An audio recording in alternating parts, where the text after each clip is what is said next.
আজ এপ্রিল মাসের 20 তারিখ। এখন দেখছেন আমারও গাছ ভর্তি কেমন পিটুনিয়া হয়ে রয়েছে। পিটুনিয়াকে যদি সঠিকভাবে যত্ন করা যায় তাহলে কিন্তু মে জুন অবধি সুন্দর করে রাখা যায়, কিন্তু কিভাবে ওদের পরিচর্যা করব সেটাই কিন্তু জানার বিষয়।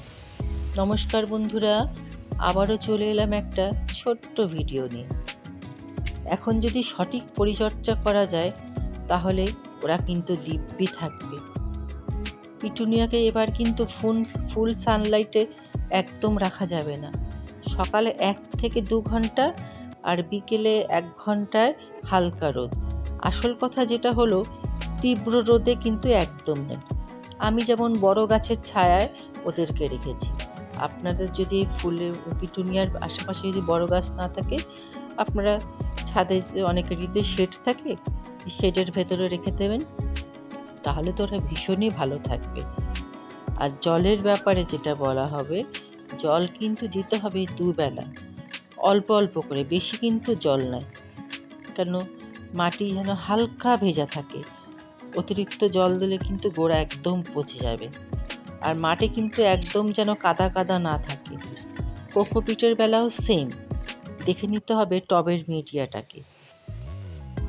তৃতীয় টিপস যেটা হলো, এই সময় রাসায়নিক সার ভুলেও নয়।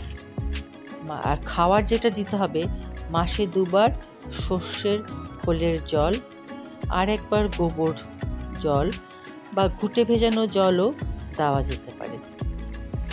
এবার তৃতীয় টিপস যেটা হলো, এখন যে সমস্ত শুকনো ফুলগুলো গাছের মধ্যে আছে ওগুলোকে কেটে ফেলতে হবে, কারণ গাছ এক্সট্রা এনার্জি, ফুল এক্সট্রা এনার্জি কিন্তু নিয়ে নেবে, তাতে গাছেরও গ্রোথ নেমে যাবে, গাছ দেখতেও ভালো লাগবে না।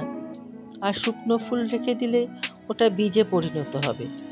ওই বীজ কিভাবে রাখতে হবে সেটা নিয়ে পরে আমি আরেকটা ভিডিও আপনাদের দেব। আরেকটা ইম্পর্টেন্ট টিপস যেটা হলো, বৃষ্টির জল যেন একদম না পড়ে। বৃষ্টির জল যদি এবার পিটুনিয়ার উপর পড়ে তাহলে গাছটা সম্পূর্ণই পচে যাবে।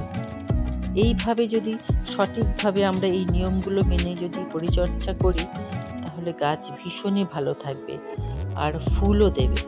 আপনাদের যদি বাড়িতে এখনও পিটুনিয়া হয়ে থাকে, আপনারা এই টিপসগুলো মেনে যদি রাখতে পারেন, এই গাছই আপনাদের সামনের শীতে গাছ ভরে ফুল দেবে। আপনাকে নতুন করে আর পিটুনিয়ার চারা কিনতে হবে না।